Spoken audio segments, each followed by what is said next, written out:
Bonjour, bienvenue dans cette petite vidéo Air Counter. Nous voulions en fait vous parler rapidement vis-à-vis de la GX. Alors ça marche pour d'autres machines, mais là aujourd'hui on va vraiment vous montrer les éléments de la GX 21 de chez Graco à contrôler donc lorsqu'on a un problème d'aspiration. En fait on a eu un client récemment qui a eu ce problème et donc la question se posait si on devait envoyer la machine en réparation ou pas. Il nous a appelé et par vidéo nous avons pu l'aider à contrôler donc ce qu'il fallait en premier voir pour essayer de trouver donc l'origine du problème.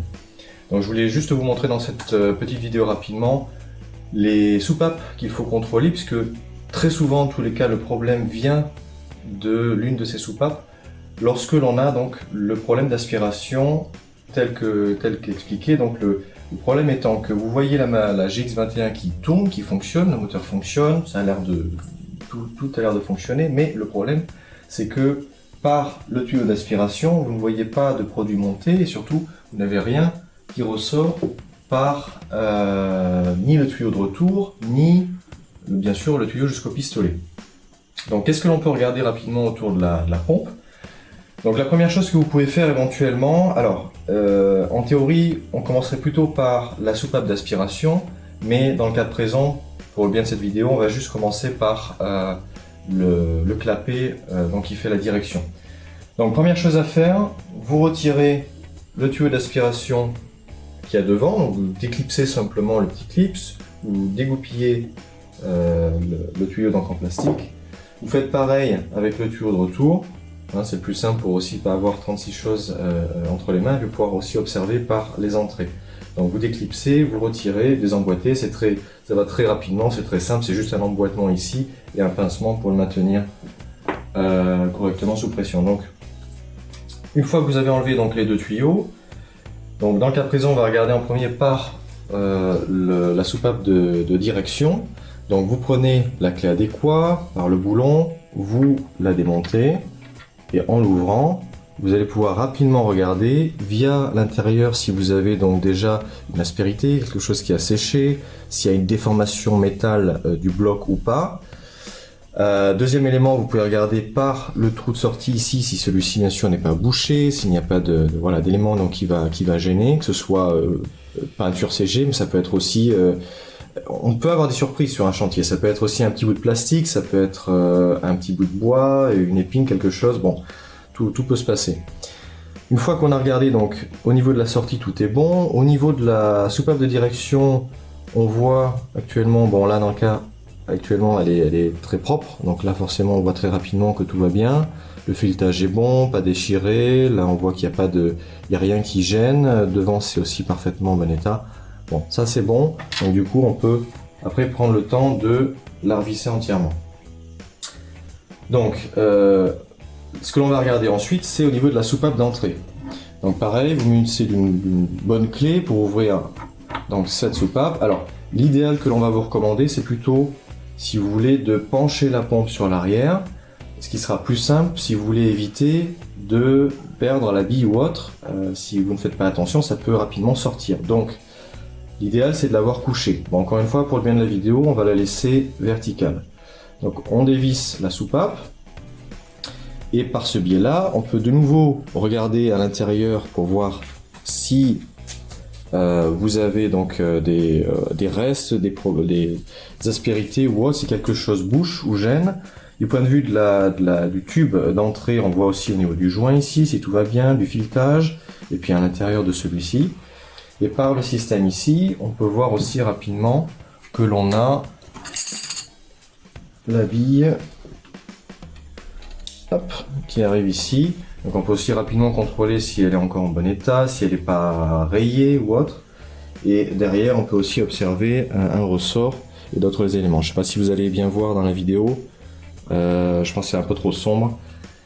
Vous pouvez aussi observer le joint. Voilà. Donc à partir de là dans le cas présent, on voit que tout est propre. Donc on peut prendre le temps de revisser la soupape d'entrée. Donc là, à ce moment-là, on voit qu'il n'y a pas de problème dans la direction, il n'y a pas de problème dans l'aspiration. Donc quelle est la dernière soupape qui pourrait éventuellement poser problème? Et en fait, c'est celle qui est ici. C'est la soupape de décharge que vous avez juste en dessous. Donc là, encore une fois, l'idéal pour rien perdre, enfin pour être sûr qu'il n'y ait pas de souci, c'est de pencher la pompe. Vous dévissez avec la clé adéquate. Hop. Et hop là. Elle sort. Et à partir de là, vous pouvez aussi rapidement, alors par le trou dessous, vous pouvez contrôler si, encore une fois, si c'est pas déformé, s'il n'y a pas d'aspérité, profiletage aussi. Et au niveau de la soupape en elle-même, vous avez ici donc la bille avec le ressort dessous. Donc, comme on peut faire d'habitude avec les soupapes de décharge, on peut désagrafer le top, accéder à la bille, contrôler le ressort, le joint qu'on a autour de la soupape, le filetage. Voilà. Le client qui nous avait appelé récemment, qui avait eu ce problème donc d'aspiration, alors que la pompe tournait correctement, avait un souci qui venait exactement de cette soupape-ci qui se trouve ici. Et le problème qu'il avait, c'est qu'il avait un tout petit bout de plastique qui s'était enfilé entre la bille et son siège ici. Et du coup, forcément, la bille ne faisait plus du tout son travail. Donc la pompe essayait de pomper, mais rien ne pouvait revenir par le tuyau de retour ou par le flexible, donc jusqu'au pistolet.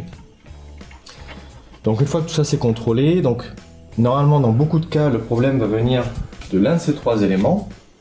Et donc vous allez rapidement le voir, nettoyer le nécessaire et puis éventuellement changer, hein, si c'est peut-être le ressort qui a un problème maintenant, ou la bille ou autre.